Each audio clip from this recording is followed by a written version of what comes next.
Hello, brothers and sisters.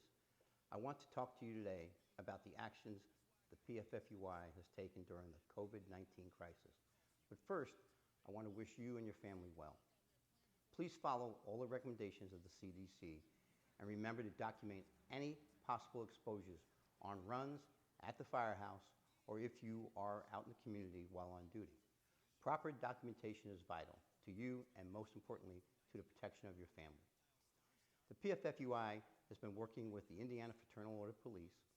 We have been in regular contact with members of Governor Holcomb's coronavirus task force.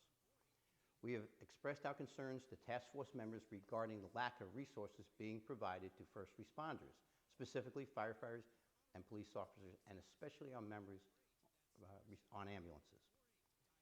I've been in contact with Homeland Security Director Steve Cox and have had regular conversations with Fire Marshal Joe Thacker. Both these individuals have expressed support and empathy for our issues. However, the state, just the same as the country, was ill prepared for a SARS virus pandemic. I asked Fire Marshal Thacker if a member contracts the coronavirus, would it be considered a line of duty illness? And if the member dies, would it be considered a line of duty death?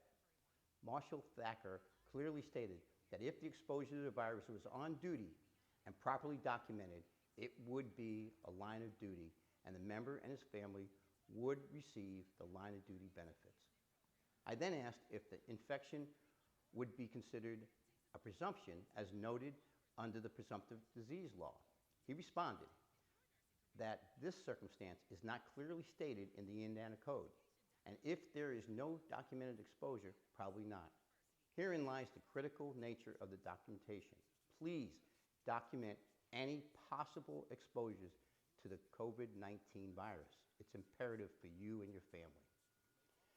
We then partnered with the Indiana Fraternal Order of Police and sent a letter to Governor Holcomb on April 3rd. In the letter, we asked the governor to declare COVID-19 a presumptive disease for police and firefighters. After several conversations with members of the governor's staff and our legal advisors, it is clear that Indiana workmen's comp laws do not allow the governor to make such a declaration. As much as we are disappointed, we understood. We will take legislative action at the 2021 session of the General Assembly to add the necessary language to Title 13, the Presumptive Disease Statute. While these conversations have been occurring, nearly 100 of our members have contracted the virus.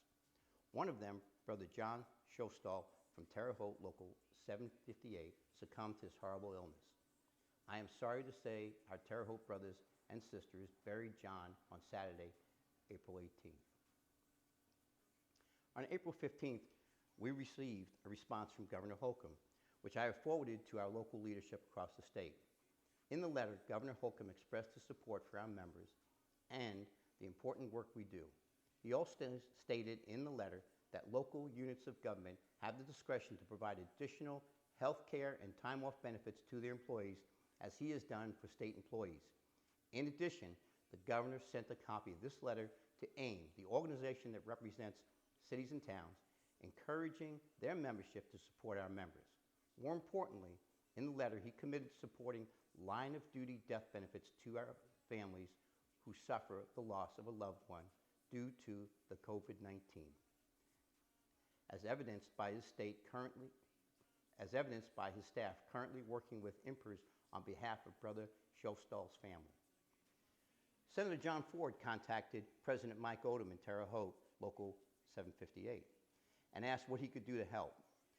I have asked Mike to schedule a meeting with Senator Ford.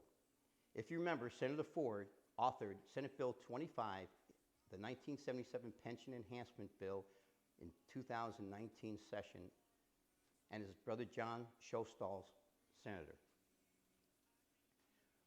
We will be asking Senator Ford to introduce legislation for the 2021 session of the General Assembly to include SARS viruses as a presumptive disease in the Indiana Code. These uncomparable times in our country and for the fire service.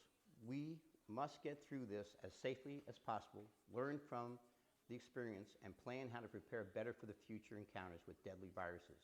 We must assess and prepare no differently than we do after every emergency run we make. We'll be working with the Fire Marshal's Office and the Board of Firefighting Training and Education Standards to update our training to address viruses such as COVID-19.